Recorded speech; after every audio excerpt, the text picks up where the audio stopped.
Hello everyone, అందరికీ happy Kanuma. ఈరోజైతే ముగ్గు నేను ఒక్కదాన్నే వేస్తున్నాను. ఎందుకంటారా, మా అక్క అయితే లేవలేదు. నైట్ పిండి వంటలు చేసి లేట్గా పడుకున్నారు వాళ్ళు, అందుకే నేను కానీ లేపలేదు.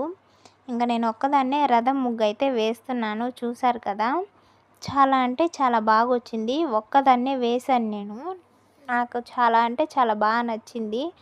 నేను ఒక్కదాన్నే కాబట్టి వీడియో కానీ సరిగా తీసుకోలేకపోయాను, ప్రాసెసింగ్ వీడియో. బట్ ఫైనల్ అయితే చూపిస్తున్నాను. చూసారు కదా, ముగ్గు ఎలా ఉందో కామెంట్ బాక్స్లో కామెంట్ చేయండి. నార్మల్గా కనుమ పండుగ అంటే పశువుల పండుగ.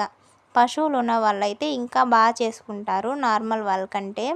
వాళ్ళు ఏం చేస్తారంటే, నార్మల్గా మనలాగే వాకిట్లో ముగ్గు వేసుకొని ముగ్గునే డెకరేట్ చేస్తారనమాట. నల్లేరి తంగేడు పూలతో డెకరేట్ చేస్తారు. చాలా అంటే చాలా బాగా చేస్తారు, నేను చూశాను.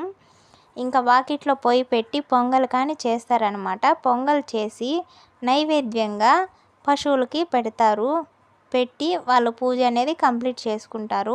మనమైతే దేవుడి పటాల దగ్గర చేసుకుంటాము. పశువులు ఉన్నవాళ్ళు వాళ్ళ వాకిట్లోనే పూజ అంతా కంప్లీట్ చేసుకుంటారనమాట. ఇంకా మా వాడితో షికారి అయితే అయిపోయింది నాకు. ఇంకా మాది చికెన్ షాప్ కాబట్టి మా నాన్న దగ్గరికి అయితే వచ్చి 1 kg చికెన్ తీసుకెళ్ళిపోయాను. కనుమ పండుగ కదా, పశువులు ఉన్న వాళ్ళైతే అంత వర్క్ ఉంటుంది, మనకేం ఉండదు కదా. వడలు చేసుకోవడం, చికెన్ చేసుకొని తినడం, పండుగ అయితే కంప్లీట్ చేసేసుకోవడం. నాకైతే అదే ప్రాసెస్, నేనైతే అదే చేశాను. చూసారు కదా, మా నాన్న అయితే చికెన్ ఇచ్చేసాడు నాకు. ఇంకా ఇంట్లో వచ్చి ఇల్లు అయితే నీట్గా క్లీన్ చేసేసుకొని పూజ చేసేసాను. చూసారు కదా, పూజ అయితే కంప్లీట్ అయిపోయింది. నెక్స్ట్ చికెన్ కానీ చేసుకొని వడలు చేసేసుకొని పండుగ అయితే కంప్లీట్ చేసేసుకున్నాను. వీడియో నచ్చినట్టయితే చిన్న లైక్ ఇచ్చేయండి. Bye bye.